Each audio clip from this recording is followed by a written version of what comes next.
In olden times, when if you made a wish, it would always come true, there lived a king whose daughters were all beautiful.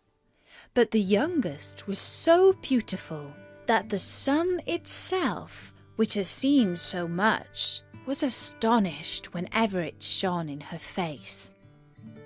Close by the king's castle lay a great dark forest, and under an old lime tree in the forest was a well. And when the day was very warm, the king's child went out into the forest and sat down by the side of the cool fountain. And when she was dull, she took a golden ball and threw it up on high and caught it. And this ball was her favourite playing thing. Now it so happened that on one occasion the princess's golden ball did not fall into the little hand which she was holding up for it, but onto the ground beyond, and rolled straight into the water. The king's daughter followed it with her eyes, but it vanished, and the well was so deep that the bottom could not be seen. On this she began to cry, and cry louder and louder, and could not be comforted. And as she was complaining, someone said to her, "What troubles you, king's daughter? You weep so that even a stone would show pity." She looked round to the side from whence the voice came, and saw a frog stretching forth its thick, ugly head from the water. "Ah, old water splasher, is it you?" said she. "I am weeping for my golden ball, which has fallen into the well." "Be quiet, and do not weep," answered the frog. "I can help thee." "But what wilt thou give me?" "Whatever you will have, dear frog," said she. "My clothes, my pearls and jewels, and even the golden crown which I'm wearing." The frog answered, "I do not care for clothes, thy pearls and jewels, or thy golden crown. But if you will love me, and let me be thy companion and playfellow, and sit by thee at thy little table, and eat off thy little golden plate, and drink out of thy little cup, and sleep in thy bed, if thou wilt promise me this, I will go down below, and bring thee thy golden ball up again." "Oh yes," said she, "I promise thee all you wish, if you will but bring my ball back again." She, however, thought, "How silly that frog does talk. He lives in the water with the other frogs and croaks, and can be no companion to any human being." But the frog, when he had received this promise, put his head into the water and sank down, and in a short while came swimming up again with the ball in his mouth, and threw it onto the grass. The king's daughter was delighted to see her pretty plaything once more, and picked it up and ran away with it. "Wait, wait," said the frog. "Take me with thee." But what did it avail him to scream his croak, croak after her as loudly as he could? She did not listen to it, but ran home and soon forgot the poor frog, who was forced to go back into his well once more. The next day, when she had seated herself at table with the king and all the courtiers, and was eating from her little golden plate, something came creeping splish, splash up the marble staircase, and when it had got to the top, it knocked at the door and cried, "Princess, youngest princess, open the door for me." She ran to see who was outside, but when she opened the door, there sat the frog in front of it. Then she slammed the door to in great haste, sat down to dinner again, and was quite frightened. "My child, what art thou so afraid of? Is there perchance a giant outside who wants to carry thee away?" "Ah, no," replied she. "It is no giant, but a disgusting frog."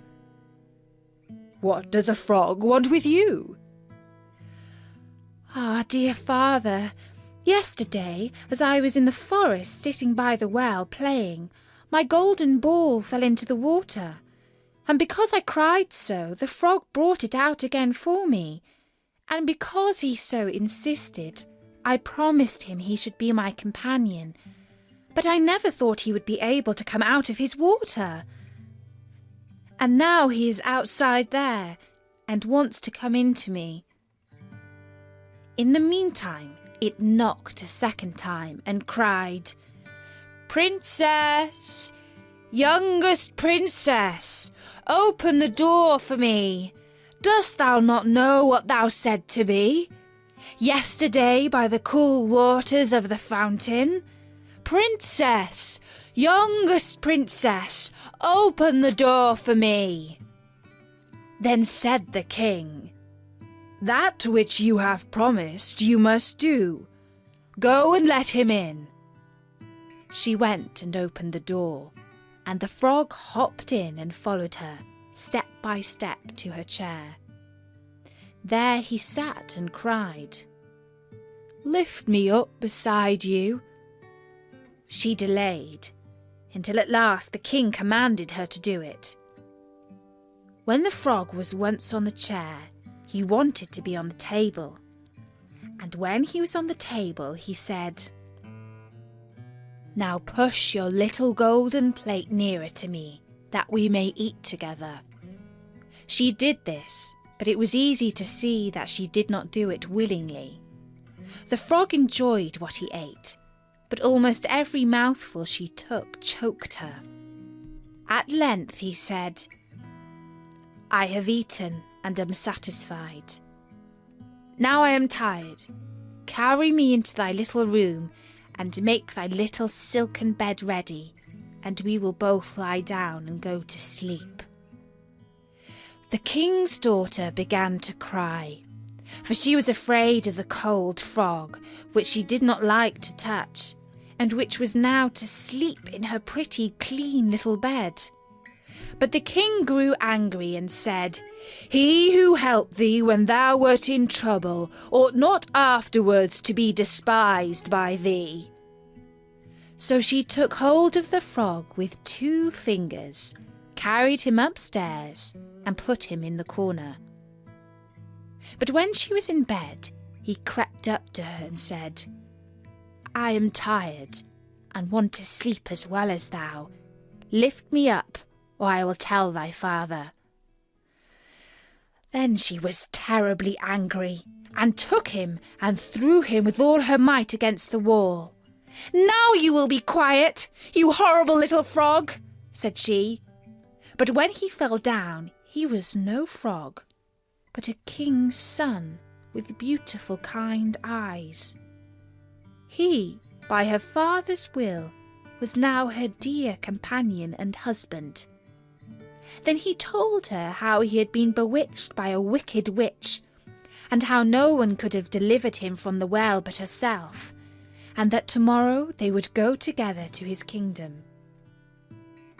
Then they went to sleep, and next morning when the sun awoke them, a carriage came driving up with 8 white horses, which had white ostrich feathers on their heads, and were harnessed with golden chains. And behind stood the young king's servant, Faithful Henry. Faithful Henry had been so unhappy when his master was changed into a frog, that he had caused 3 iron bands to be laid round his heart, in case it should burst with grief and sadness. The carriage was to conduct the young king into his kingdom. Faithful Henry helped them both in, and placed himself behind again, and was full of joy because of this wonderful end to their troubles. And when they had driven a part of the way, the king's son heard a cracking behind him as if something had broken. So he turned round and cried, "Henry, The carriage is breaking." "No, master, it is not the carriage. It is a band from my heart, which was put there in my great pain when you were a frog and imprisoned in the well." Again and once again, while they were on their way, something cracked, and each time the king's son thought the carriage was breaking. But it was only the bands which were springing from the heart of the faithful Henry, because his master was set free and was happy.